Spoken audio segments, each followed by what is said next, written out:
राजनीति में रिश्ते कभी पूरी तरह टूटते नहीं हैं, सिर्फ ठहर जाते हैं। और जब वही रिश्ते दोबारा पिघलते हैं तो उसके पीछे अक्सर सिर्फ परिवार नहीं, राजनीतिक संकेत भी छिपे हुए होते हैं। बिहार में मकर संक्रांति से पहले ऐसा ही दृश्य सामने आया है, जब लालू यादव के बड़े बेटे तेज प्रताप यादव अचानक रावरी आवास पहुंचे हैं और छोटे भाई तेजस्वी व उनके परिवार से मुलाकात भी करे हैं। इस मुलाकात ने चर्चा को हवा दी है कि क्या यादव परिवार के भीतर चल रही सियासी दूरी अब खत्म होने की ओर आ गई है। नमस्कार, मैं फरीदा गजल और आप देख रहे हैं एक न्यूज़ 24।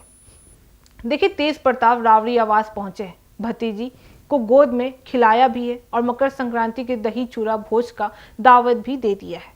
कई महीनों तक चली खटास और मीडिया में उठी भाई बनाम भाई कहानी के बाद यह दृश्य परिवार और राजनीति दोनों स्तरों पर अहम भी माना जा रहा है। यादव परिवार का दही चूरा भोज हमेशा से सामाजिक और सियासी प्रतीक भी रहा है और तेज प्रताप का इसे खुद जाकर दावत करना संकेत देता है कि परिवार दोबारा एक फ्रेम में दिखाने की तैयारी भी कर रहा है।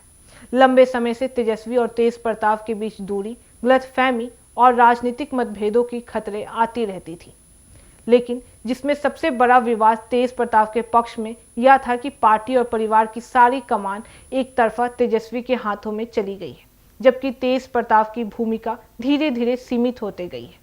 दूसरी ओर तेजस्वी की टीम का तर्क था कि राजनीति में वही आगे आता है जो संगठन, जनता और समीकरणों में परिणाम देता है, और तेजस्वी की नेतृत्व क्षमता ने राष्ट्रीय स्तर तक पहचान भी बनाई है। लेकिन इन तर्कों के बीच छिपा सच यह था कि परिवार की अंदरूनी तस्वीर सियासी समीकरणों से भी ज्यादा संवेदनशील होते आई है। इसी पृष्ठभूमि में तेज प्रताप का रावरी आवास पहुंचना और भतीजी को गोद में खिलाना सिर्फ एक पारिवारिक दृश्य नहीं था, बल्कि मनोवैज्ञानिक और राजनीतिक बर्फ के पिघलने की निशानी भी दे रहा था। भतीजी के साथ यह कोमल दृश्य ने सार्वजनिक धारण में यह संदेश डाला है कि रिश्ते सिर्फ बयानबाजी से नहीं टूटते हैं और ना ही ठीक होते हैं। बीच में परिवार नाम की चीज हमेशा ही खड़ी होती है। मकर संक्रांति का समय भी इसको और संकेतित बनाता है, क्योंकि बिहार की राजनीति में दही चूरा भोज सिर्फ खाना नहीं होता है, यह गठबंधन, संवाद, रिश्ते और समीकरणों का मंच भी होता है। इसी आयोजन में तेज प्रताप का व्यक्तिगत दावत देना और परिवार के लोगों को गर्मजोशी से स्वागत करना दोनों ही राजद खेमे के लिए सकारात्मक संकेत भी माने जा रहे हैं। राजनीतिक हलकों में यह भी चर्चाएं हैं कि विपक्ष की मौजूदा एकजुटता, कांग्रेस की कमजोरी और बिहार की बदलती सियासी जमीन यादव परिवार के लिए अंदरूनी एकता को अनिवार्य भी बना रही है। अगर यादव परिवार में एकता की तस्वीर मजबूत होती है तो इसका सीधा फायदा राजद को ही मिलेगा, क्योंकि राजद की अपील सिर्फ जातीय नहीं बल्कि पारिवारिक आभा पर भी टिकी हुई है।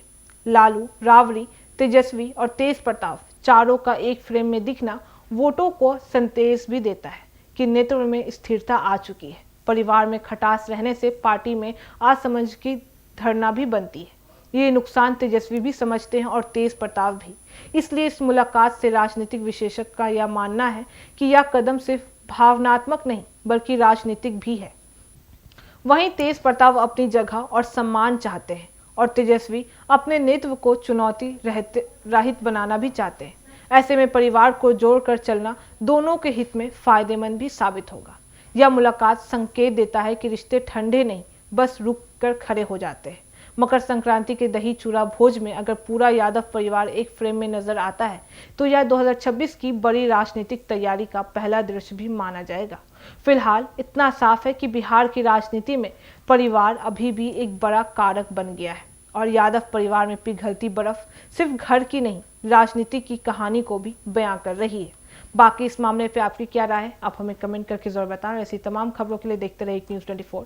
हर खबर सबसे पहले, सबसे सटीक। वीडियो को लाइक करें, शेयर करें, चैनल को सब्सक्राइब करना ना भूलें। धन्यवाद।